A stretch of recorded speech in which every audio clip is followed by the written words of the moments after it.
오늘 이 메시지를 가지고 여러분들과 큰 은혜를 나누기를 원합니다. 여러분, 예언이라는 것은 하는 거 너무 중요하죠. 활성화되는 거 너무 중요합니다. 근데 더 중요한 게 뭐냐면요, 예언을 받으면 그게 이루어져야 돼요. 아멘이세요? 예언을 10,000개 받았어. 와, 대박, 좋겠다. 하나도 안 이루어졌어. 아무 소용이 없어요. 그러나 하나의 예언을, 내가 평생 하나의 예언을 딱 들었는데 그게 이루어졌어요. 훨씬 낫죠. 그래서 우리가 처음에 이제 뭐 예언 학교를 하거나 예언 스쿨을 하게 되면 예언을 잘하는 것에 좀 포커스를 많이 맞추게 됩니다. 그렇지만 예언을 이제 우리가 연습을 하다 보면은 활성화가 돼요. 애가 이제 걸음마를 하다 보면 이게 막 걷다가 넘어졌다 걷다 넘어졌다 하다가 이제 점점 잘 걷게 되는 것 같이, 그리고 우리가 이제 자전거를 처음 탈 때 막 옆으로 자빠지고 왔다 이렇게 하다가 점점 잘 타게 되는 것 같이, 예언도 이제 그러한 경향으로 성장하게 됩니다. 처음부터 잘하는 사람은 없어요. 처음부터 잘했던 사람이 있다면 뻥치고 있는 거예요. 처음부터 잘하는 사람은 없습니다. 다 실수투성이고 예언이 틀리기도 하고, 예언에 많은 혼의 섞임들이 있어서 많은 어둠들이 묻어나기도 하고요. 자기의 정서나 지 성격 이런 거, 지 쓴뿌리 이런 거 묻어나게 됩니다. 그렇지만 우리가 계속 성령 안에서 예언을 하다 보면 그 예언의 정확성이 생기고요, 또 그 안에서 하나님의 성품들이 흘러나오면서 건강한 예언을 풀어낼 수 있게 됩니다. 그런데 이제 이렇게 예언을 활성화하면서 이제 예언을 잘하게 되면 그 다음에 우리가 집중해야 될 것은 뭐냐면 예언을 분별하는 거예요. 이게 진짜 주님으로부터 온 것인가를 분별해야 됩니다. 자, 질문해 볼게요. 예언을 분별하는 것은 예언을 받는 사람이 할까요? 아니면 예언을 잘 분별하는 사람이 할까요? 네, 그렇게 하시길 바래요. 자, 예언을 분별을 누가 하냐? 분별을 잘 하는 사람이 하느냐? 아니면 받는 내가 하느냐? 받는 내가 합니다. 여기서 주도권을 타인에게 양도하게 되면 이때부터 그 사람 인생 꼬이는 거예요.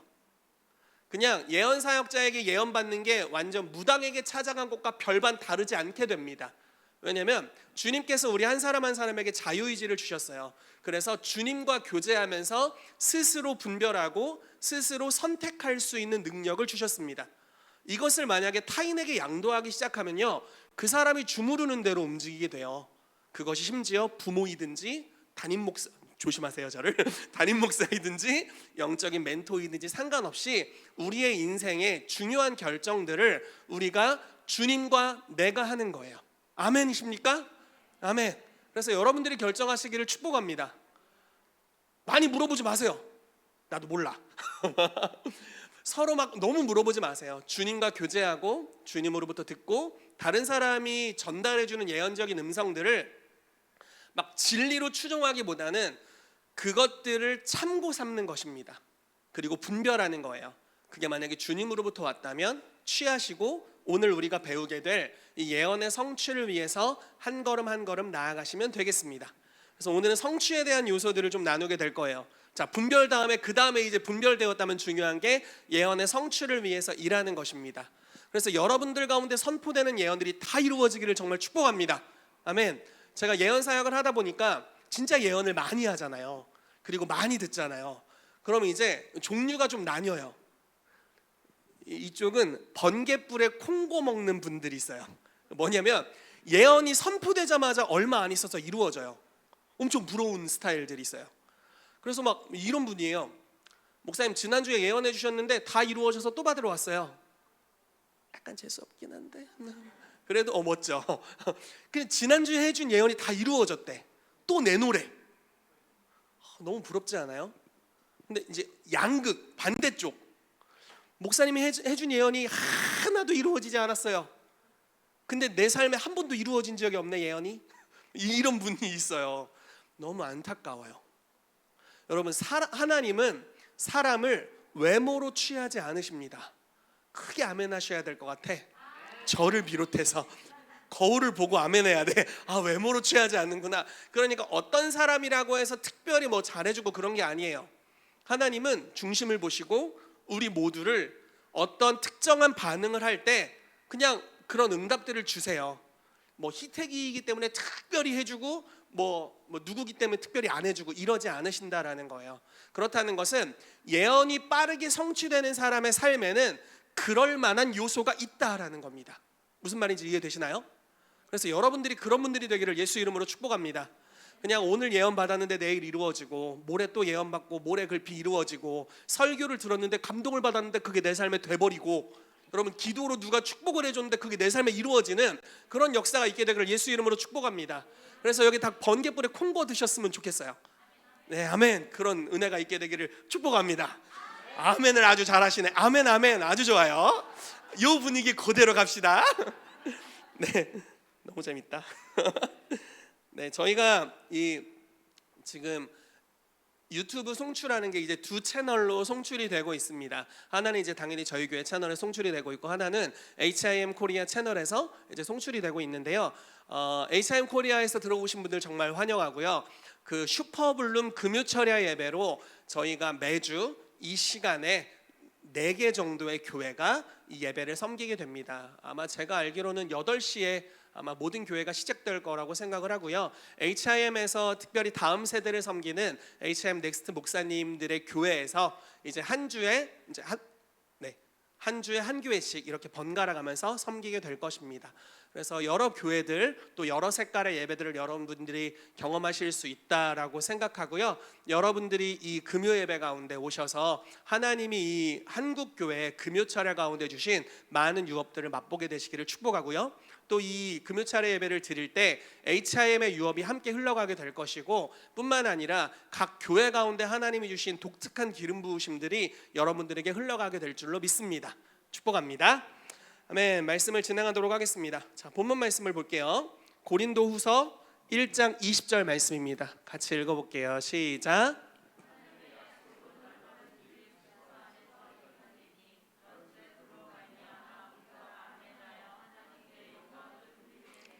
아멘. 자, 하나님의 약속은, 이 약속이 좋은 약속일까 안 좋은 약속일까요? 좋은 약속이겠죠. 하나님이 우리를 사랑하시기 때문에 우리 가운데 좋은 약속을 주십니다. 예를 들어 제가 제 아들을 너무 사랑해요.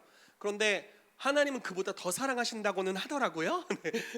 제가 아이가 어렸을 때 이제 돌도 안 됐을 때 아이가 침대에 누워서 자잖아요. 그럼 아내랑 저랑 아이를 이렇게 쳐다봐요. 그러다 갑자기 울어. 이유는 없어. 그냥 너무 이뻐서 눈물이 쓱. 그러면 옆을 쓱 보면 그분도 울고 계세요. 우리 와이프도 같이 쓱. 그리고 우리가 서로를 보면서 이러고 괜히 자는 애 깨워가지고 뽀뽀하고 이러다 울고 난리 나고 이런 적이 있습니다. 그러니까 우리가 볼 때도 아이가 너무너무 이쁘죠. 그리고 아이에게 항상 좋은 걸 약속해요. 요한이가 핸드폰을 좋아합니다. 그리고 제 노트북을 좋아해요. 그래서 제가 네가 크면 제일 좋은 걸로 사주겠다 이렇게 약속합니다. 이 영상을 나중에 우리 아이가 보지 않았으면 좋겠어요. 아무튼 약속을 하는 거죠. 아이를 너무 사랑하기 때문에 사랑의 마음을 담아서 무언가를 약속하는데 그 약속의 내용이 아주 좋죠. 근데 성경은 하나님이 우리가 자녀를 사랑하는 것보다 훨씬 더 사랑하신다라고 말씀하고 있고, 그리고 그 하나님이 도둑이라도 자식에게 좋은 것을 줄 아는데 그 하나님은 선한 하나님이시라고 말씀하고 있습니다. 그 하나님께서 우리 가운데 약속을 주시니까 당연히 그 약속의 내용들은 엄청나게 좋은 내용들일 것입니다. 그런데 그 약속이 우리 가운데 선포되었지만 문제가 있어요. 우리가 죄인이라는 거죠. 죄인은 하나님의 약속을 받기에 합당하지 않습니다. 그래서 이 중간에 누가 오셨냐면 예수 그리스도께서 오셨어요. 예수님께서 우리를 위해 모든 대가를 다 지불하셨습니다. 우리의 죄에 대한 형벌의 대가를 지불하셨을 뿐만 아니라 우리가 그리스도 안에서 누리게 될 모든 분깃에 대한 대가를 지불하셨어요. 예수님이 십자가에 못 박히셨을 때 다 이루었다라고 선언하셨습니다. 이게 헬라어로 데텔레스타이라는 단어예요. 자, 온전한 뜻은 이런 뜻입니다. 모든 값을 지불했다. 예를 들어 이런 거예요. 제가 여기 세종에 있는 코스트코가 여기 가깝잖아요. 코스트코에 갔습니다. 갔는데 아무것도 안 들고 갔어. 주머니 아무것도 없어. 신용카드도 없고. 그런데 우리 아빠가 바로 직전에 오셔가지고 거기 있는 물건에 대한 값을 다 지불하고 갔대요. 그래서 저한테 이렇게 얘기를 하는 거예요. 이태가 물건 값을 다 지불했으니까 네가 원하는 거 아무거나 들고 나와도 너한테 뭐라고 할 사람 하나도 없어. 이렇게 얘기를 한 거예요. 그래서 제가 있어 보이게 저기요 이 끝에서부터 저 끝까지 우리 집으로 보내주세요. 이렇게 할 수 있는 거죠. 자, 모든 값이 지불됐다는 것이 바로 이런 이야기예요. 그리스도께서 저와 여러분들을 위해 모든 대가를 지불하셨습니다. 예수님의 피는 싸구려가 아니에요. 예수님의 피는 보배로운 보혈입니다. 보배로운 피입니다. 우리가 아까 예수 그리스도의 보혈을 찬양하는 시간을 가졌죠. 예수님께서는 하나님의 아들이시고 전혀 죄가 없으신 분, 완전하신 하나님, 그리고 천국의 모든 것을 상속하신 분, 그분께서 우리를 위해서 대가를 지불하셨다면 그것은 엄청난 것일 겁니다. 한 이방인 여인이 예수님한테 이렇게 감동을 따라가면 이거 별거 못하는데, 아무튼 한 이방인 여인이 예수님께 이렇게 이야기를 합니다. 주여, 당신의 상에서 먹는 부스럭이라도 개가 먹지 않냐? 제가 지금 그 심정으로 와 있습니다. 이렇게 했을 때 주님 뭐라고 하시죠? 네 딸이 나았다라고 선포해 주시죠. 주인의 상에서 떨어지는, 예수님께서 식사하시는 자리에서 떨어지는 부스럭이라도 귀신을 축사할 수 있어요. 그렇다면 그 상에서 먹도록 합당하게 초대를 받은 저와 여러분들의 삶에 얼마나 많은 은총들이 있겠습니까? 믿으세요? 아멘. 많은 선물들이 하나님 안에 예비되어 있습니다. 하나님이 그런 약속을 하셨고 그것을 다 받을 수 있는 대가가 예수 그리스도의 피를 통해 지불되었어요. 근데 여기 하나가 더 나옵니다. 그리스도 안에서 예가 되니 그런즉 그로 말미암아 우리가 아멘하여 하나님께 영광을 돌리게 되느니라 라고 말씀하고 있습니다. 자, 하나님의 약속이 그리스도 예수 안에서 예가 되니까 우리는 이제 어떻게 반응해야 되냐? 아멘. 예, 주님 그렇습니다. 주님의 약속이 제 삶에도 이루어지기를 원합니다 라고 고백할 때, 성령님이 우리 안에 계셔서, 배에 계신다는 얘기가 있는데, 이바울 목사님한테 가장 많은 성령님이 계실 거고, 그 다음이 제가 볼 땐 박경록 목사님이고, 저는 저쪽 꼴찌 쪽인 것 같아요. 제일 조금인 것 같은데, 아무튼 우리 배에서부터 생수의 강물이 흘러나온다고 말하고 있죠. 예수 그리스도를 믿는 사람들 안에 성령님이 계시고, 로마서 8장 말씀에 그 성령님이 우리의 영과 더불어 아바 아버지라고 부르짖는다라고 이야기하고 있습니다. 근데 우리가 성령님과 함께 우리의 영이 동의하면서 하나님, 나에게 선포해 주신 그 예언, 그 약속에 대해서 제가 예, 아멘으로 반응합니다 라고 결정하면, 자, 하늘에서 하나님이 약속하셨고 하나님 보좌 우편에서 중보자이신 예수 그리스도께서 모든 대가를 지불하셨고, 이 땅에서 삼위 하나님이신 성령님과 나의 영이 함께 동의해서 예, 아멘이라고 반응하면 하늘과 땅이 함께 응답하는 것입니다. 성경의 두세 증인이 아주 중요하잖아요. 함께 예라고 반응하게 될 때 하나님의 약속이 우리 가운데 성취됩니다. 그러한 은혜가 이곳에 풀어지게 되기를 예수 이름으로 축복합니다. 아멘. 그래서 예언의 성취라는 것은 그냥 하나님이 약속하셨는데 우리가 무관심한다고 이루어지는 종류의 것은 아닙니다. 성경이 예언이 조건화되어 있다라고 이야기합니다. 부정적인 케이스와 긍정적인 케이스가 있어요. 자, 긍정적인 케이스부터 얘기할게요. 사건은 부정적입니다. 자, 하나님이 이사야를 보내시면서 히스기야에게 이렇게 말씀하셨어요. 너 이제 곧 죽어. 네 집을 정리하라. 이렇게 말씀하셨습니다. 누가 봐도 그냥 분별할 필요가 없는 정확한 하나님의 음성이었어요. 그런데 그때 히스기야가 그 예언의 말씀을 듣고 어떻게 반응하죠? 침대 이렇게 머리맡을 향해서 주여 이러면서 기도합니다. 이사야가 예언을 전달하고 집에 가고 있었어요. 그런데 아직 왕궁을 떠나기도 전에 하나님이 번복해서 말씀하세요. 15년 더 산다고 얘기해주고 가라. 이렇게 말씀하십니다. 그래서 가서 15년을 더 살 거라고 예언을 해주고, 또 상처를 어떻게 치유해야 되는지에 대한 아이디어를 주셨습니다. 그래서 갑작스런 치유가 히스기야에게 일어나게 돼요. 그리고 15년 생명이 연장되는 역사가 일어나게 됩니다. 여러분, 또 하나 얘기를 해볼게요. 하나님이 요나에게 말씀하셨어요. 니느웨가 멸망할 것이라고 예언하라. 10만 명이나 되는 사람들이 사는 도성이었습니다. 멸망할 것이다. 근데 요나가 그 예언을 니느웨에서 선포하기를 싫어했어요. 우리가 다 스토리를 알고 있죠. 주일학교 다녔던 분들은 다 알고 계시겠고. 자, 왜 싫어했을까요? 혹시 멸망하지 않을까 봐. 이게 무슨 말이냐면, 예언이라는 것은 결정된 운명이 아니라 조건화되어 있어요. 그래서 멸망의 예언이 선포됐음에도 불구하고 하나님은 그것을 바꾸실 수 있다. 무엇에 따라? 그 예언을 들은 사람의 반응에 따라서. 그래서 어떤 사람들은 너무 쉽게 어느 나라가 멸망할 거라고 예언하는데 저는 보통 그런 예언을 아주 싫어하고 웬만하면 믿지 않습니다. 그러나 그 중에 어쩌다가 진짜인 경우가 있을 거예요. 자, 그럼 여러분들은 어떤 행동을 취하실 것입니까?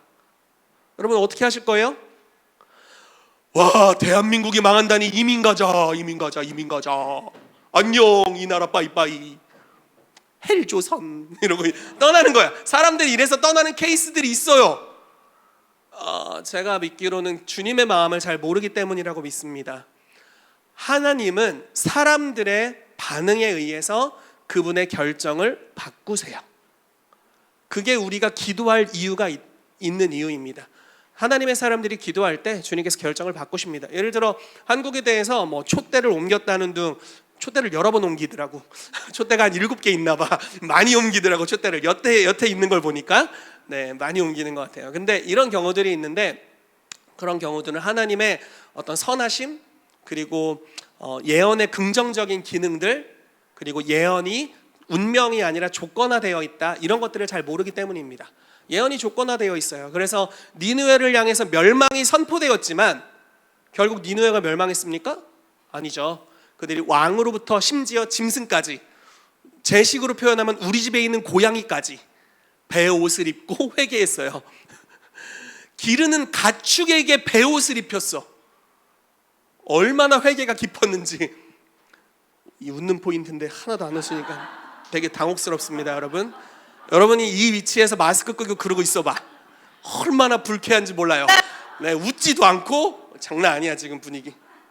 아무튼 니네 그래서 이제 회개를 하게 됐죠. 그리고 하나님이 뜻을 돌이키셨다라고 말씀하고 있습니다. 그리고 요나를 교훈하시죠. 이 좌우를 분변치 못하는 10만 명이나 되는 이 귀한 사람들이 사는 것이 어찌 합당하지 않냐, 이렇게 말씀하십니다. 자, 하나님의 본심이 항상 생명을 주는 것에 있는 것을 보게 됩니다. 자, 반면 부정적인 경우들이에요. 긍정적인 약속을 받았음에도 불구하고 이루어지지 않았던 케이스들. 자, 출애굽한 이스라엘 백성들이 만 20세에서 60세까지의 남성의 숫자를 계수했을 때 약 60만 명이었다라고 이야기를 합니다. 뭐 정확하진 않지만, 그리고 보통 이제 전체 숫자를 포함한다면 모르겠어요. 애를 얼마나 많이 낳는지는 모르겠지만 그냥 대략 곱하기 4 정도 해볼게요. 곱하기 4, 5 정도 하면 될 것 같아요. 그러니까 약 200에서 300만 정도의 사람들이 하나님의 음성을 들었습니다. 무슨 약속을 들었냐면, 내가 너희를 출애굽시켜서 광야를 거쳐서 가나안 땅을 약속의 땅으로 주겠다라는 음성을 들었습니다. 모두가 약속을 받았어요. 그러나 여러분 알고 계시죠? 누가 가나안 땅으로 들어가게 됐습니까? 여호수아, 갈렙, 그리고 다 죽고 다음 세대의 이스라엘 사람들이 가게 됐죠. 자, 들은 말씀을, 히브리서는 이렇게 해석해요. 들은 말씀을 믿음과 화합하지 않았기 때문에, 그래서 순종하지 않았기 때문에 들어갈 수 없었다, 이렇게 말합니다. 예언을 받았지만 예언이 이루어지지 않았어요. 이런 케이스가 실제로 있습니다. 자, 우리의 삶에서 좋은 예언들이 있습니다. 그리고 긍정적인 예언들을 여러분들이 오늘 열심히 실습하시게 될 거예요. 저는 안 할 거예요. 여러분들만 엄청 시킬 거예요. 이렇게 예언을 강의할 때가 제일 행복합니다. 왜냐면 실습을 시켜야 되니까, 난 여기 있으면 되니까 너무너무 행복해요. 근데 여러분들이 예언을 막 이렇게 하게 될 텐데, 예언을 하면서 이제 긍정적인 내용들이 있고, 이건 진짜 주님의 뜻이다 싶은 것들이 있죠. 근데 그 예언이 조건화되어 있습니다. 그것은 운명이라기보다는 건강한 초대장이에요. 제가 들은 예언 중에 신박하고 아주 좋은 예언이 있어요. 전용기를 타게 될 거라는 예언을 받았어요. 그것도 다른 사람에게 두 번, 각기 다른 사람에게 받았어요. 뭔가 조금 느낌이 오잖아. 그렇지만 안 될 가능성이 많아. 지금 현재는 이 정도 수준에서는 될 수가 없어요. 지금 내 차 기름값도 쉽지 않은데, 그 전용기, 그 연료비 어떡하며, 그 파일럿 비용 어떻게 주며, 그 비행기가 있어도 그 창고 보관료 낼 수 없어. 우리 집 월세 빠듯해. 아직 불가능합니다. 그렇지만 그 이제 예언이 선포됐기 때문에 언젠가는 이루어질 수 있겠다, 이렇게 이제 생각을 하고 있고, 그게 조건화되어 있다고 저기 멀리 이렇게 두고 있는 거예요. 건강한 초대장이구나, 이렇게 생각을 하고 있습니다. 이와 같이 예언이 조건화되어 있기 때문에 우리가 들은 예언을 이제 성취로 나아가기 위해서 어떤 것들을 반응해야 되는지를 알 필요가 있고요. 여러분들이 오늘 그것을 깨닫고 여러분들의 삶에 적용하셔서 여러분들에게 선포되는 예언이 막 성취되기를 정말 축복합니다. 다음 주에 우리 서준웅 형제님이 이제 예언적인 삶에 대해서 메시지를 나눠주실 거예요. 제가 그 주제를 그냥 정해드렸어요. 왜냐면 저분이 성취가 빨라요. 이렇게 예언을 선포하면 뭐 이렇게 하고 계세요. 그래서 우리 이전 선이자 팀장님이었던 전수아 팀장님이 항상 저한테 서준웅 형제님이 너무 빨리 성장하는 것 같다, 좀 짓밟아주고 싶다, 이런 얘기를 종종 했습니다. 너무 성장이 빠르다, 좀 이렇게 밟혀봐야 된다, 이런 얘기를 했는데 저희는 당연히 밟지 않고 잘 세워드리고 있어요. 그래서 예언적인 삶에 대해서 여러분들에게 메시지를 나눠주실 겁니다. 성취가 정말 빨리 일어나고 있거든요. 이런 사람들의 삶에는 특별한 특징들이 있는 거예요. 여러분, 그런 은혜가 저와 여러분들에게 모두 풀어지게 되기를 축복합니다. 이거 보면 깜짝 놀랄 거야. 8개를 준비했어요. 네, 그렇지만 가는 만큼 하겠습니다.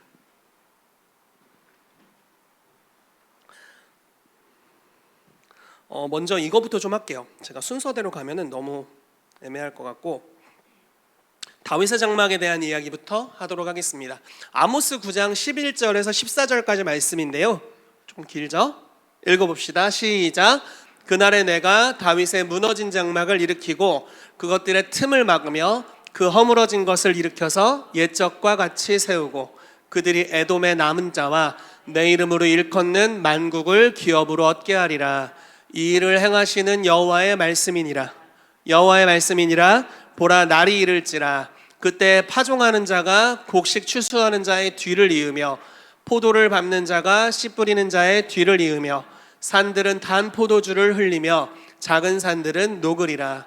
내가 내 백성 이스라엘이 사로잡힌 것을 돌이키리니 그들이 황폐한 성읍을 건축하여 거주하며 포도원들을 가꾸고 그 포도주를 마시며 과원들을 만들고 그 열매를 먹으리라. 아멘. 다윗의 장막에 대한 약속이 있습니다. 여러분, 다윗의 장막에 대해서 여러분들이 많은 설교들을 들으셨을 수 있는데, 다윗의 장막을 그냥 축약해서 이야기를 하자면 신약적 예배의 형태를 이야기하는 것입니다. 자, 구약에서는 황소나 소나 양이나 새를 잡는 그런 피해 제사를 드렸죠. 그렇지만 신약에서는 더 이상 피해 제사를 드리지 않습니다. 여러분, 오늘 예배팀이 찬양할 때 여기서 소 한 마리 잡지 않았잖아요.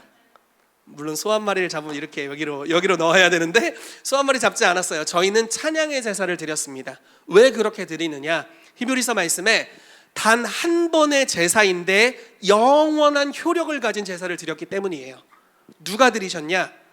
예수 그리스도께서 스스로가 대제사장이 되셔서 스스로를 제물 삼으셔서 자기 자신을 바치셨습니다. 그 한 번의 완전한 제사가 영원한 효력을 가져와서 더 이상 우리가 피해 제사를 드리지 않아도 됩니다. 예수 그리스도의 피가 우리의 죄를 완전히 사하셨어요. 그래서 이제 우리가 드리는 제사, 우리가 드리는 예배는 피해 제사가 아닌 찬양의 제사를 드립니다. 다윗의 장막은 그러한 찬양의 제사가 구약 한복판에 드려진 예배였습니다. 그리고 독특한 다윗 장막의 특징이 하나 있는데요, 그것은 원래는 언약궤, 하나님의 영광, 하나님의 현현을 상징하는 언약궤를 지성소에 모셔섰죠. 그래서 지성소와 성소 사이에는 휘장이 있고 너무 두꺼워서 이렇게 들어갈 수가 없게 되어 있습니다. 1년 1차 대제사장만이 한 번 들어갈 수 있는데 자기의 죄를 위해서 씻지 않고 들어가면 거기서 바로 죽었어요. 그렇죠? 엄청난 하나님의 영광을 대면하면 사람들이 죽었던 거예요. 너무 거룩하시기 때문에. 주님의 거룩함이 사람들의 죄를 충돌해서 그냥 이렇게 갔습니다. 그런데 다윗의 장막의 특징은 무엇이었냐면요, 열린 휘장 안에서 예배했다는 거예요. 휘장이 없었어요. 하나님의 영광, 하나님의 현현과 이스라엘 백성 사이에 거치는 것이 없었습니다. 천막, 즉 장막에 이 텐트에 모셨는데 텐트의 특징이 운동회 텐트였어요. 요즘 아빠 엄마들은 운동회를 안 간다고 하더라고요. 없어졌다는 얘기가 있어요. 그래, 없어졌대요. 교장 선생님 훈화 말씀 이런 것도 요즘 안 하나 봐. 그래요? 아직 애가 거기까지 안 가가지고 몰라. 안 한다는 이야기를 들었어요. 근데 저희 어릴 때 이제 운동회를 하면은 천막을 치잖아요. 근데 앞이 가려져 있지 않은 이제 그늘막만 있는 그런 이렇게 폴대가 있고 그늘막만 있는 천을 칩니다. 그 천막을 쳐요. 그래서 이렇게 앞에 보면 다 보이잖아요. 다윗의 장막이 그렇게 되어 있었던 거예요. 그래서 그늘막이 있었지만 이 사이드에는 막혀 있지 않아서 누구나 하나님의 영광의 현현인 언약궤를 볼 수 있도록, 즉 주님과의 교제가 열린 것이죠. 마태복음 말씀에 보면은 예수 그리스도께 십자가에서 돌아가셨을 때, 영혼이 돌아가셨을 때 휘장이 위에서부터 찢어진 것을 이야기하고 있습니다. 즉 하나님과 우리 사이에 막힌 관계가 없게 된 것이죠. 우리가 찬양할 때 주님이 임하시는데 구약 시대는 임하시면 큰일 나, 다 죽어. 그런데 지금 우리가 찬양할 때 주님이 우리 가운데 임하십니다.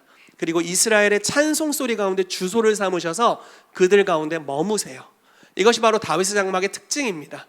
그래서 우리가 찬양의 제사를 드리는 것, 하나님의 임재 가운데 막힘이 없는 것, 이게 다윗 장막의 가장 중요한 특징인데, 이 다윗의 장막이 회복될 때 어떤 일이 일어나냐고 이야기를 하냐면, 자 보세요. 말씀이 좀 헷갈린데, 보라 날이 이를지라 그때 파종하는 자가 곡식 추수하는 자의 뒤를 이으며, 자 곡식 추수하는 자가 먼저 가요. 옛날에 심었어. 그거를 추수해요. 촉촉촉촉 이렇게 추수하면서 가요. 근데 뒤에 씨 뿌리는 자가 따라오는 거예요. 지금 따라오면 돼요, 안 돼요? 원래 여러분 가을에 추수를 하는데 뒤에 이상한 놈이 씨를 갑자기 뿌려. 어떻게 해야 돼? 미쳤냐? 말려야지. 왜냐면 지금 뿌릴 때가 아니잖아요. 가을에 추수를 하면 봄에 뿌려야지. 제가 너무 흥분한 겁니까? 네. 가을에 추수를 하면 봄에 뿌려야지. 지금 뿌릴 때가 아니잖아요, 여러분. 근데 추수를 하는데 뿌려. 왜냐하면 추수를 하는데 뿌리는데 그 뒤에는 또 더 정신없는 애가 따라와. 자 보세요. 파종하는 자, 곡식 추수하는 자의 뒤를 이으며 포도를 밟는 자가 이 씨 뿌리는 자의 뒤를 또 따라와요. 씨를 뿌렸는데 그 뒤에 있는 애는 뭐를 하고 있냐면 포도를 밟으면서 가고 있어. 이상한 행동을 하면서 가고 있어요. 자, 포도를 밟는다는 건 어떤 뜻이냐면 씨를 뿌렸는데 그 씨가 포도나무 씨였던 거죠. 포도나무가 자라더니 포도 열매가 맺히더니 그 열매를 가지고 포도주를 담그기 위해 포도를 밟는 거예요. 그러니까 이게 무슨 말이냐면 다윗의 장막을 통해 어떤 특별한 은혜가 풀어지게 되면 하나님이 은혜를 주시는데 어떤 은혜냐? 옛날에 받았던 예언 또는 옛날에 선포됐던 하나님의 약속들, 그게 이루어질 거래요. 근데 거기서 끝나는 게 아니라 그 다음에 바로 누군가 하나님의 말씀을 선포하는 거예요. 여러분 마태복음 13장 말씀에 하나님의 말씀이 씨앗이라고 표현되어 있습니다. 믿으세요? 나 신천지 아니야? 이상한 말을 신천지가 많이 해가지고 하나님의 말씀이 씨앗이에요. 선포되는데 보통은 씨앗이 심겨지면 언제 열매가 나올까요? 한참 있다. 우리가 결혼을 했어요. 7년간 애를 못 가졌어. 그러다가 애가 임신이 됐어요. 다음 날 태어났나? 아니잖아요. 큰일 나. 9개월 꽉 채웠어요. 너무 힘들었어. 호르몬의 변화가 많더라고. 네. 요즘 우리 김소방 전사님이 호르몬의 변화가 많을 거야. 네. 그러니까 변화가 계속 있는 거예요. 그렇게 배가 점점 불러오다가 이게 오직 우리의 아이의 몸무게겠거니 하고 생각하고 열심히 먹었는데 애가 태어났는데 그게 아니었어요. 그냥 나한테 온 것도 상당히 많았던 거예요. 어쨌든 그리고 나서 나중에 애가 태어나잖아요. 그러니까 원래 심자마자 거두는 일은 없어요. 근데 다윗의 장막의 특징은 뭐냐면요, 심기자마자 거두어져요. 그리고 이거는, 자 이거 잘 보세요. 이게 우리한테 적용되면 열매를 빨리 맺을 수 있어. 이거는 성숙도와 관련이 없어요. 다른 예언의 성취는요, 성숙과 관련이 있는 파트가 있거든요. 얘는 성숙과 관련이 없어요. 그래서 여러분, 이런 경배와 찬양 그리고 하나님의 임재가 풀어지는 예배 가운데 여러분들이 올수록 좀 더 나가서 내가 그런 예배를 드릴 줄 아는 예배자가 된다면 여러분들의 삶에 성취의 속도가 달라질 거예요. 자, 왜 이런 일이 발생할까요? 계시록 4장과 5장을 봤더니 하나님의 보좌에 대한 표현이 있습니다. 보좌의 특징 여러 가지가 있는데 그 중에 대표적인 게 이거예요. 내 생물이 있었다. 그들이 거룩거룩 찬양하더라. 24장로가 있었다. 그들이 거룩거룩거룩 찬양하더라. 수다한 천사가 있었다. 그들이 거룩거룩거룩 찬양하더라. 거의 기러기 같은데 거룩하다 거룩하다 하면서 찬양을 하는 거예요. 그리고 마지막에 아무라도 셀 수 없는 흰 옷을 입은 무리들이 각 족속과 백성과 방언 가운데서 큰 무리가 모였는데 그들이 하나님을 찬양했다라고 표현합니다. 즉 계시록 4장과 5장에 천국의 표현을 하고 그 천국의 중심부에 있는 하나님의 보좌에 대한 표현을 하는데 거기는 예배로 가득 채워져 있었다는 거예요. 찬양으로 가득 채워져 있었다라는 거죠. 찬양이 천국의 기후예요. 천국의 자연 환경이었습니다.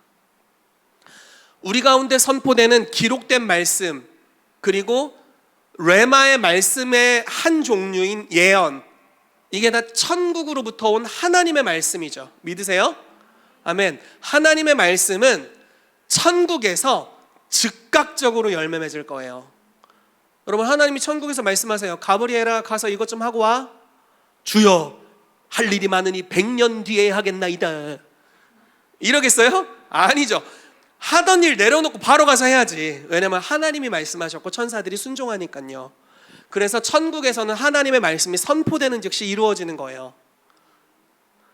그런데 만약에 이 땅에서 천국과 같은 영적 환경을 만들 수 있다면, 천국의 씨앗이기 때문에 이 땅에 심겨졌을 때 이 열매 맺는 속도가 느릴 수 있지만, 우리가 만약에 우리가 살아가고 있는 2층천의 기류를 3층천과 동일하게 만들 수 있다면, 즉 하나님의 영광을 이 땅에 가져올 수 있는 예배를 항상 풀어낼 수 있다면 예언의 성취의 속도가 달라지게 될 것입니다. 여러분들에게 그러한 일이 있게 되기를 정말 축복합니다. 여러분들의 삶에 예언이 선포되는 즉시 이루어지는 이 경배와 찬양이 항상 풀어져 있게 되기를 바라고 기도합니다. 찬양이 그냥 입술에서 뽕뽕뽕뽕 튀어나오기를 예수 이름으로 축복합니다. 아멘 아멘. 지난주에 우리 김철수 형제님이 새가족 이게 이제 소개하는 시간에 성령의 불타는 교회를 부르면서 울었다고. 그게 약간 이렇게 지금 가사만 얘기하면 굉장히 은혜로워요. 성령님이 임하시면 능력이 나타나 모든 것이 일어날 수 있게 되죠. 참 선한 것이 일어나네. 와, 가사 장난 아니잖아요. 근데 이 빠를 성령님이 임하시면 약간 울 느낌은 아닌데, 찬양이 풀어지니까 하나님께서 이미 우리 형제님에게 주신 은혜들이 이제 막 같이 활성화되면서 풀어지는 거죠. 아마 놀라운 은혜들이 있을 거라고 믿습니다. 제가 오늘 예배팀에 대해서 예언하고 싶은 마음이 계속 있었어요. 여러분, 예배를 섬기시는 우리 예배팀들 정말 축복합니다. 여러분들이 다윗의 장막의 영적 기류를 풀어내고 있기 때문에 교회에 놀라운 성취들이 있는데, 주님이 저에겐 이런 감동을 주셨어요. 주님이 여러분들의 머리가 되셔서 여러분들을 높이 올리실 거다라는 감동이 있었습니다. 엘리베이터를 타면은 꼭대기층을 누르면 쉽게 가잖아요. 그런 것 같이 여러분들의 찬양이 하늘로 올라가는 것 같이 주님께서 여러분들의 영적인 그리고 실제적인 지위를 높이실 것이다 라는 감동을 주셨습니다. 그래서 여러분들 가운데 진짜 그런 일이 있게 되기를 축복합니다. 아멘. 자, 다윗의 장막의 영적 기류를 여러분들이 풀어낼 수 있다면 예언이 빠르게 성취될 것입니다. 신약에서 이 일이 어떻게 일어났는지 하나만 보고 좀 넘어가도록 하겠습니다. 자, 사도행전 16장 말씀해 보면은 바울이 복음을 증거하고 있었어요. 근데 특별히 아시아에 대한 마음이 있었던 것 같아요. 그래서 아시아 지역으로 복음을 증거하려고 노력을 합니다. 근데 열리지가 않아요. 왜 안 열리지? 그래서 아시아의 다른 지역으로 갑니다. 근데 또 막혔어요. 왜 안 열려? 그리고 아시아의 또 다른 지역으로 갔어요. 이번에 안 열렸는데 그 막는 것이 우연이나 어떤 국가가 막거나 악한 영이 막는 게 아니라 성경에 이렇게 표현되어 있습니다. 예수의 영이 막았다라고 표현되어 있어요. 여러분, 충격적이지 않습니까? 전도를 막아, 주님이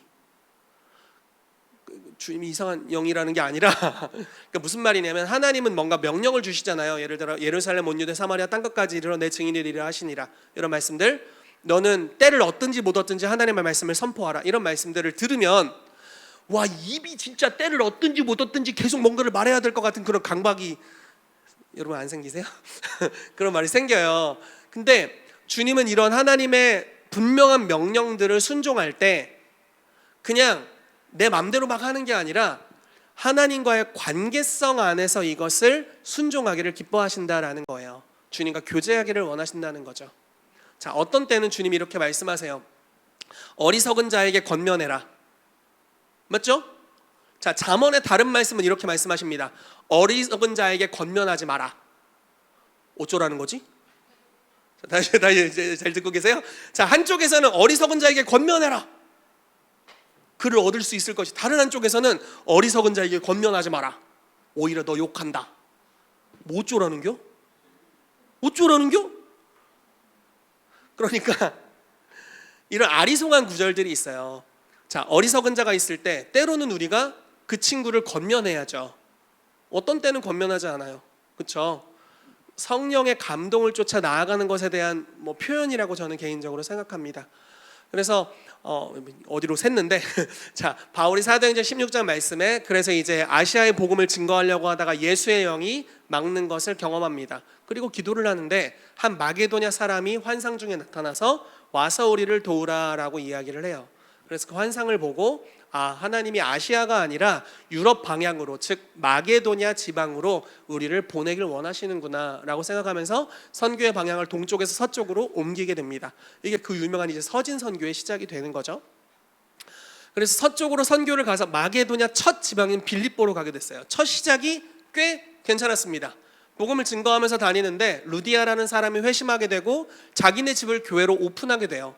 그래서 그 사람 집에서 예배의 처소로 삼아서, 기도의 처소로 삼아서 교회가 시작됩니다. 그리고 복음을 계속 증거하는데 한 점치는 여자분, 여종이라고 성경에 표현되어 있어요. 점치는 여종 하나가 따라다니면서 이 사람들은 하나님의 큰 구원의 소식을 알리는 사람들이다 얘기하는데 바울이 그 얘기를 들을 때 뭔가 뒤통수가 캥기는 거예요.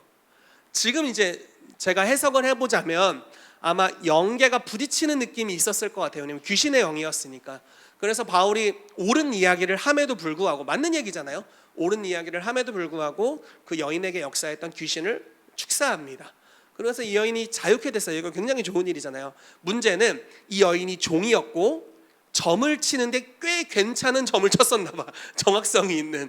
근데 이 종의 주인이 이제 점 못 치니까 영향력이, 이 종을 통해 얻을 수 있는 영향력이 사라졌잖아요. 그래서 고소 고발을 한 겁니다. 그래서 바울과 실라가 엄청 두드려 맞고 감옥에 갇혔어요. 자, 무슨 일이 일어난 거예요? 예언과 반대되는 상황이 일어난 거예요.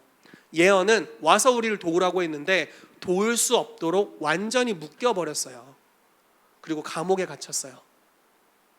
저랑 바울, 오늘 얘기했는데 저랑 바울 목사님이 같이 중국 공안한테 잡혔던 적이 있었는데 중국 뚱뚱보 아저씨가 와가지고 우리를 잡아가더라고. 그래서 비자 강제로 막 취소당하고 이렇게 짧게, 이렇게 원래 2주 정도 있을 수 있는 거였는데 일주일로 축소당해서 쫓겨난 적이 있습니다.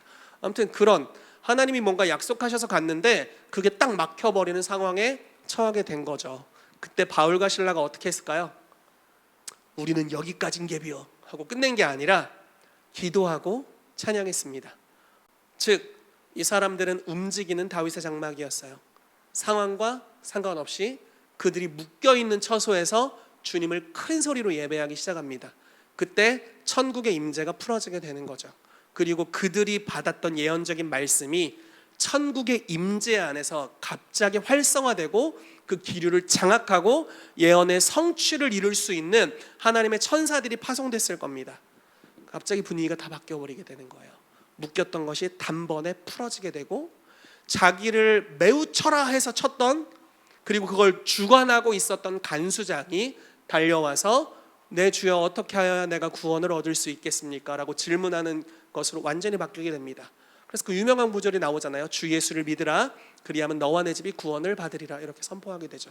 그래서 간수장과 그곳에 있는 사람들이 다 구원을 받고 그리고 아주 환대를 받으면서 감옥 밖으로 나가게 됩니다. 그래서 세워진 교회가 빌립보 교회죠. 자, 하나님의 말씀을 받았습니다. 막히는 것 같은 상황이었어요. 그러나 오히려 그 상황에 불평을 하거나 나쁜 것들을 내뱉는 게 아니라 주님을 예배했습니다. 그랬더니 그 말씀이 성취되는 방향으로 갑자기 상황이 흘러가게 됩니다. 여러분들이 예배를 장착하게 되시기를 예수 이름으로 축복합니다. 아멘. 다윗은 항상 예배하는 자였어요. 그 예배의 영이 저와 여러분들에게 있게 되기를 정말 축복합니다. 다윗은 심지어 자기가 투항하러 갔는데 그 왕이 자기를 죽이려고 한 거예요. 내가 어느 나라에 투항을 하러 갔어요. 근데 그 왕이 이렇게 막 신하들이랑 얘기하는 소리를 듣는 거예요. 야, 쟤 다윗이잖아. 왜 왔어? 그랬더니 장군 하나가 왕에게 투항하는 척 하면서 왕 모가지 달라고 왔습니다. 이렇게 얘기를 하는 거예요. 그랬더니 그럼 안 되겠네. 받아들이는 척 하면서 죽여버리자. 이렇게 한 거예요. 그래서 다윗이 그 이야기를 들으면서 막 너무 불안하죠. 어떻게 했는지 아세요? 미친 척 했어요. 멀쩡하게 투항하러 왔을 거 아니야. 써먹을 만한 인재처럼 보였을 거 아니에요.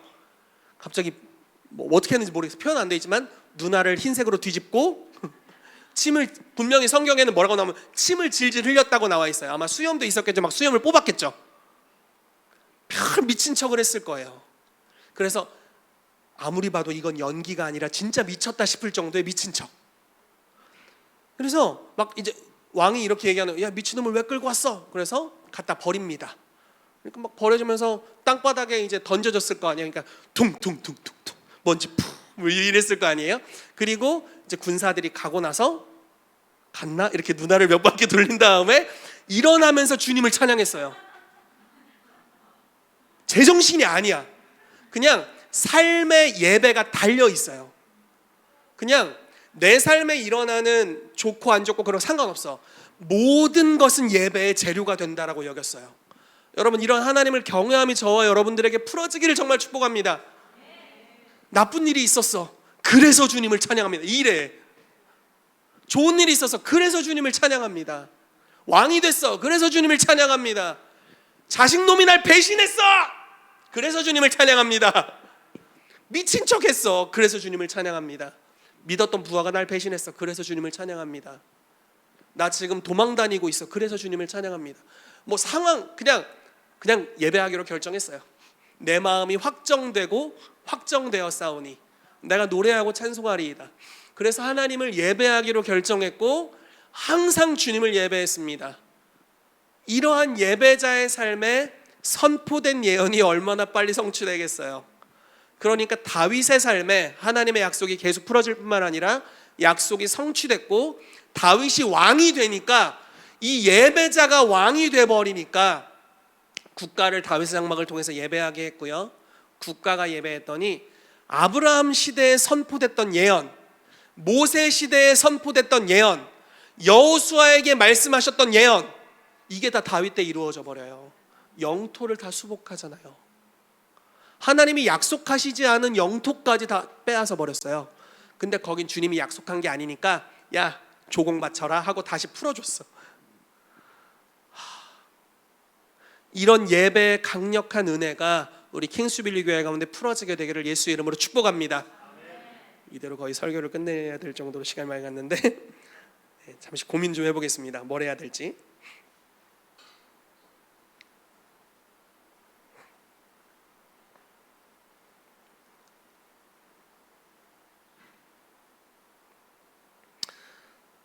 기도에 대한 것만 하나 더 나누고 마무리하도록 하겠습니다. 짠짠짠. 네, 말씀을 같이 읽어볼게요. 성령으로 하는 기도가 예언의 성취에 아주 중요합니다. 로마서 8장 26절에서 28절 말씀입니다. 같이 읽어보겠습니다. 시작. 이와 같이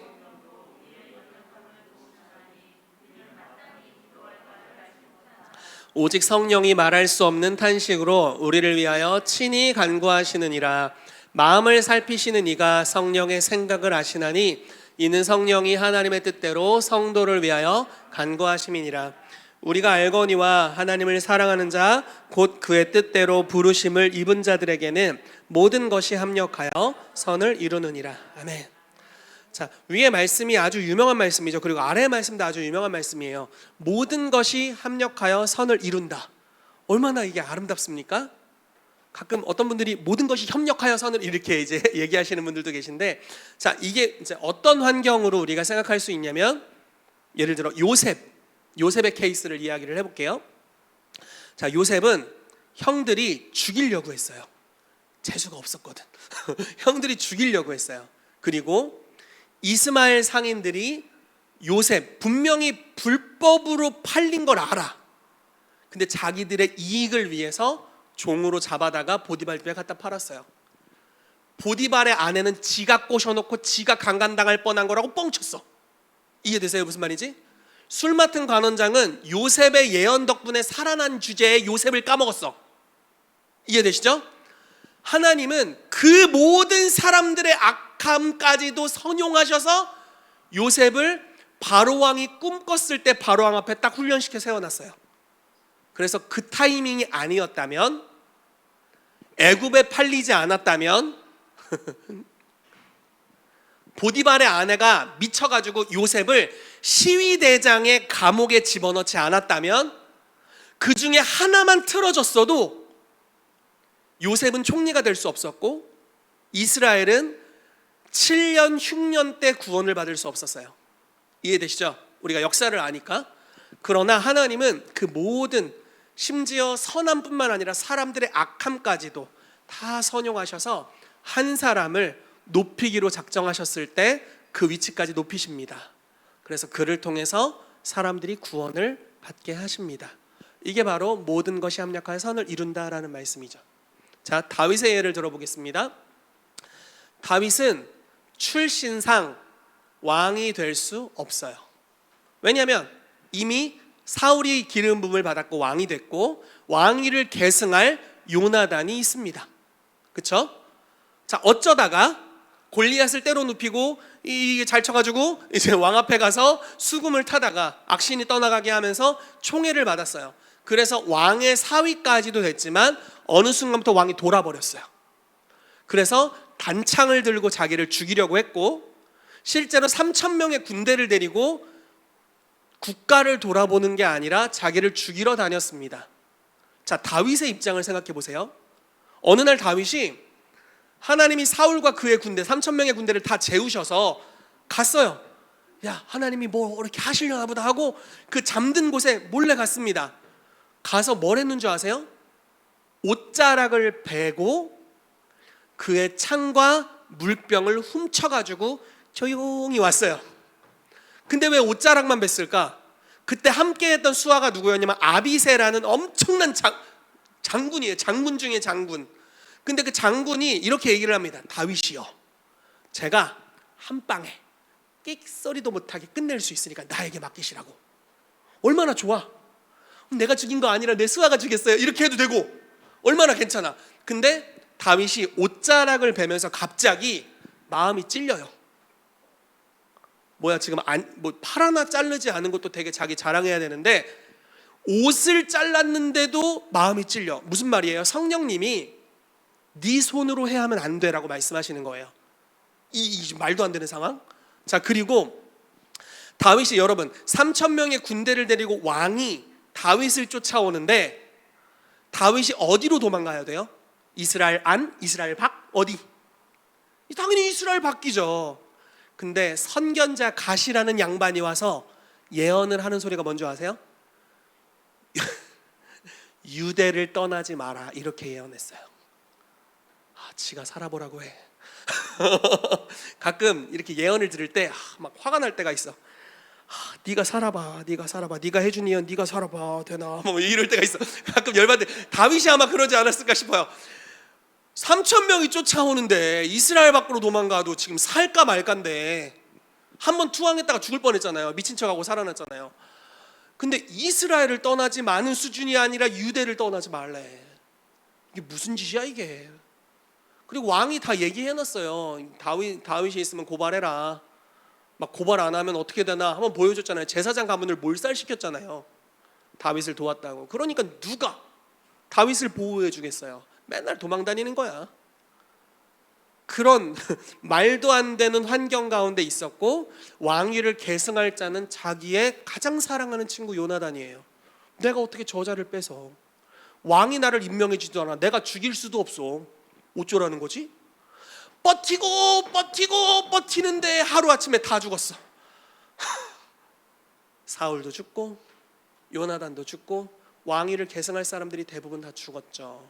그리고 유다의 장로들이 다윗에게 찾아와서 당신이 우리의 왕이 되어달라고 했고 섭리적으로 이스라엘과 7년 전쟁 이후에 다윗의 집이 강하여져서 이스라엘의 12장로가 와서 왕이 되어달라라고 직접 이야기했어요. 자기 손에 피를 묻히지 않고 하나님을 반역하지도 않고 자기의 사랑하는 친구의 왕위를 빼앗지도 않고 기름 부음 받은 자를 상하게 하지도 않고 하나님이 임명하시는 그 자리로 들어가게 됐습니다. 모든 것이 합력하여 선을 이루게 됐어요. 자, 여러분들의 삶에 이런 일들이 일어나기를 정말 축복합니다. 여러분, 잠깐 주제를 돌려서 여러분들의 삶이 주님 안에서 잘 되는 것은 아주 중요합니다. 가끔 이런 이야기를 하는 경우가 있어요. 네 삶을 버려, 주님을 위해 살아. 맞는 이야기예요. 여러분들 삶을 주님을 위해 사세요. 근데 주님을 위해 산다고 결정하면 주님은 그 삶을 승진시키시고 잘 되게 하세요. 자, 왜 그러냐면 내 삶에 하나님이 해주시는 좋은 약속이 이루어지는 것은 나만을 위한 게 아니에요. 제가 이러한 단어를 컨버전스라는 단어로 표현하는데, 자, 이게 결집되다, 수렴되다라는 뜻을 가진 단어입니다. 한 사람에게 하나님이 주신 그 은사가 가장 효과적으로 사용되는 그 위치에 있는 것을 컨버전스라는 단어로 표현합니다. 예를 들어 요셉이 아버지 집에 있을 때도 꿈 잘 꿨잖아요. 보디발 집에 있을 때도 경영 잘했잖아요. 장사꾼이었잖아. 다 잘 됐잖아.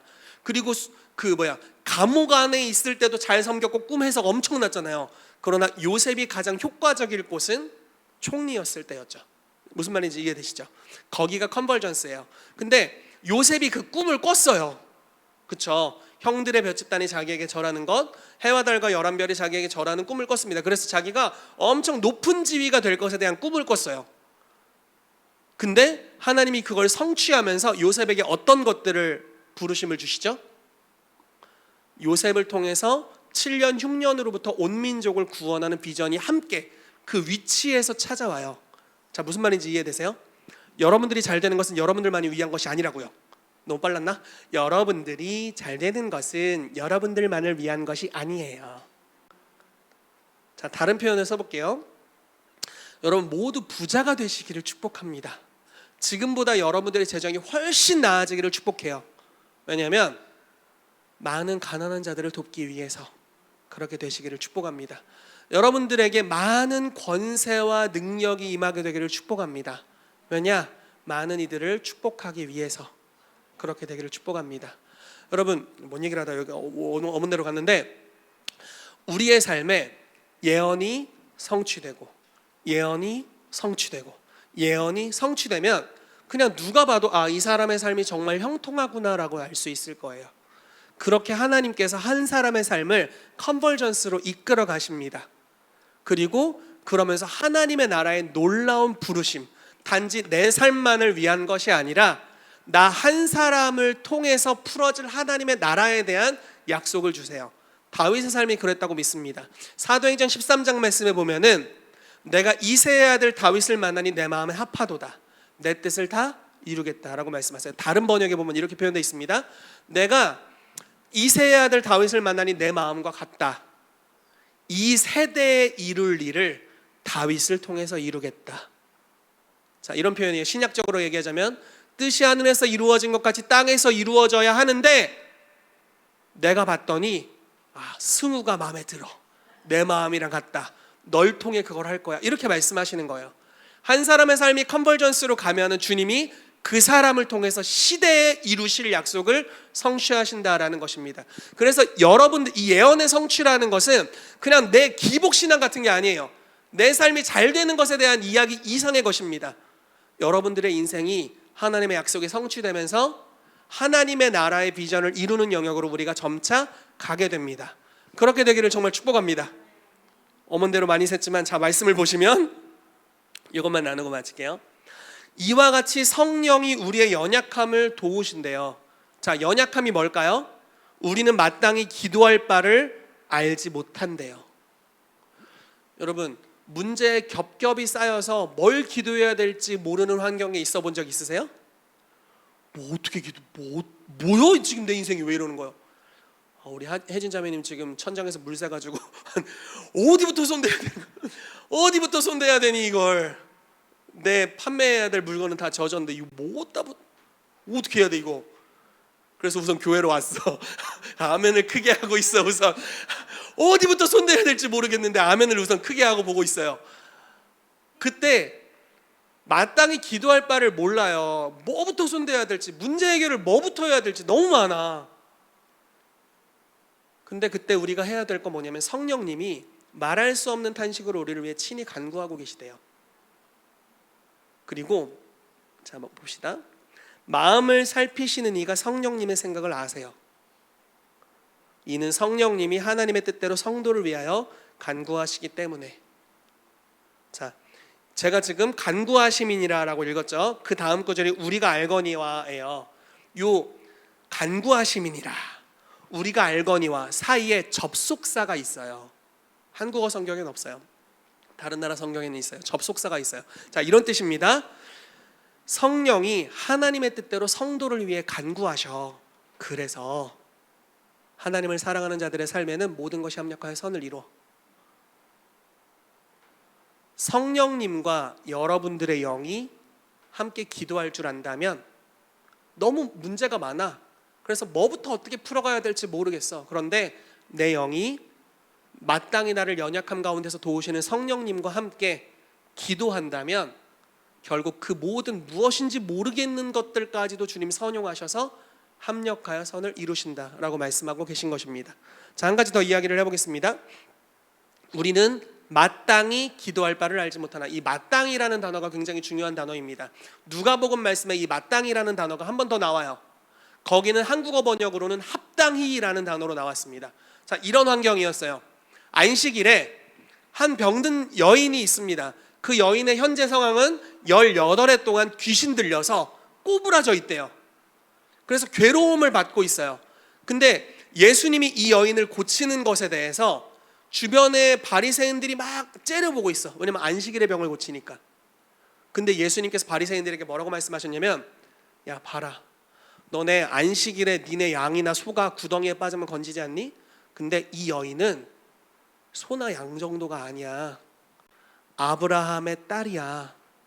내가 이 아브라함의 딸을 치유하고 구원하고 자유케 하는 것이 합당하지 않겠느냐, 이렇게 얘기하십니다. 합당하다라는 것은 이 사람이 마땅히 받아야 할 것에 대한 거예요. 예를 들어 볼게요. 천장에 물이 샜어. 어떻게 해야 돼? 합당한 게 뭐야? 이거 아주 예언적이라고 느껴져요. 자, 천장에 물이 샜어. 그래서 내 재산상 피해를 입었어요. 합당한 건 뭐예요? 그 천장 물이 새게 한 사람이든 집주인이든 보상을 해줘야죠. 이게 합당한 거예요. 근데 상황이 여의치가 않네? 이럴 때 어떻게 하는 거예요? 성령님과 함께 기도하는 거예요. 성령으로 기도할 때 주님께서 모든 것이 합력하여 선을 이루게 하실 것입니다. 아멘.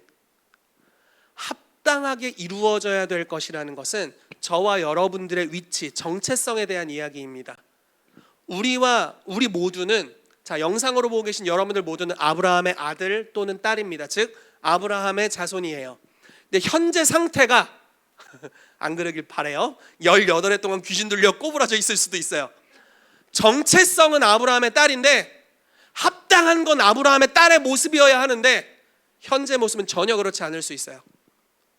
그때 성령으로 말미암아 기도하라. 자, 이 성령으로 기도하는 방법 중에 가장 대표적인 게 방언입니다. 오직 방언만을 이야기하는 것은 아니지만 방언으로 기도하는 거예요. 방언이 우리의 영과 더불어 성령님이 함께 기도하는 것이기 때문에, 자, 방언으로 기도할 때, 성령으로 말미암아 기도할 때 합당하게 이루어져야 될 것이 이루어지게 될 겁니다. 여러분들의 삶에 그 일이 풀어지게 되기를 예수 이름으로 축복합니다. 하나님이 어떤 예언적인 말씀을 주시죠. 그럼 우리가 그걸 그냥 언젠가 이루어지겠지가 아니라 성령으로 그것을 기도하시기를 바랍니다. 그러면은 예언의 말씀이 이루어지지 않을 것 같은 수많은 환경들이 있을지라도, 대적이 다 몰려서 나를 공격하는 것 같은 상황, 그냥 뭐 사방에 막 적밖에 없어, 이런 것 같은 상황일지라도 하나님은 그 적군까지도 사용해서 나에게 주신 예언의 말씀을 성취하기 위한 도구로 사용하실 것입니다. 하나님은 전능하신 분이시고 우리 안에 계신 성령님은 그 하나님의 뜻에 따라 기도하게 하셔서 마땅히 우리의 삶에 되어야 할 일을 되게 하실 줄로 믿습니다. 아멘. 자, 성령의 인도하심을 받을 때 우리가 하나님의 뜻이 이루어질 수 있고요. 성령으로 하는 기도, 또 지혜의 말씀이 선포될 때 주의 뜻이 정말 많은 것들이 있습니다. 그런데 여러분들의 삶에 오늘 두 가지 저는 감동을 주셨다고 믿어요. 하나는 다윗의 장막에 대한 것이고 하나는 기도에 대한 것입니다. 즉 기도와 찬양에 대한 것입니다. 여러분들의 삶에 성령으로 하는 기도, 또 주님의 임재가 있는 예배 가운데로 들어가게 되면 하나님께서 많은 이미 주셨던 약속들을 성취해 주실 거예요. 그리고 주님의 임재 가운데 새로운 약속들을 주실 것입니다. 그리고 그게 빠르게 성취되는 역사가 풀어지게 될 것입니다. 저는 저희 교회 성도님들 가운데 우리 HIM 안에 있는 모든 분들에게 이러한 은총이 풀어지게 되기를 바랍니다. 너무 감사한 것은 저희 교회 오시는 성도님들의 삶에 너무 좋은 예언적인 성취들이 있다는 거예요. 제 삶에도 그게 일어나고 있고 우리 사역자들에게도 일어나고 있고 성도님들에게도 일어나고 있습니다. 그런 일들이 더 많아지기를 예수 이름으로 축복합니다. 이 시간 좀 몇 가지 기도하겠습니다. 주님의 임재를 구하며 기도합시다. 주님, 오늘 나의 삶에 예배의 영을 부어주시옵소서, 기도의 영을 부어주시옵소서. 그래서 기도하는, 선지서에 보면은 주님께서 사람들의 마음에 간구하는 심령을 부어주신다라고 말씀하고 있습니다. 즉 간구하게 하는 스피릿이 있다는 거예요. 즉 기도하게 하시는 영이 있다라고 말하고 있고, 오늘 로마서 8장 말씀에는 성령님이 우리의 영과 더불어 아바 아버지라고 부르짖을 뿐만 아니라 우리로 하여금 기도하게 하신다고 말씀하고 있습니다. 여러분, 성령님과 함께 기도하는 은혜가 풀어지게 되기를 바랍니다. 그리고 여러분들에게 오늘 예배의 영이 부어지게 되기를 바랍니다. 여러분들의 삶을 드리는 예배, 다윗과 같은 예배, 그냥 상황에 맞기 때문에 주님을 예배하는 게 아니라 항상 예배하기로 뜻을 정한, 내 마음이 확정되고 확정된 그런 예배의 영이 여러분들에게 풀어지게 되기를 바랍니다. 그래서 이 시간 기도합시다. 주님, 나에게 예배의 영을 부어주시옵소서, 나에게 기도의 영을 부어주시옵소서.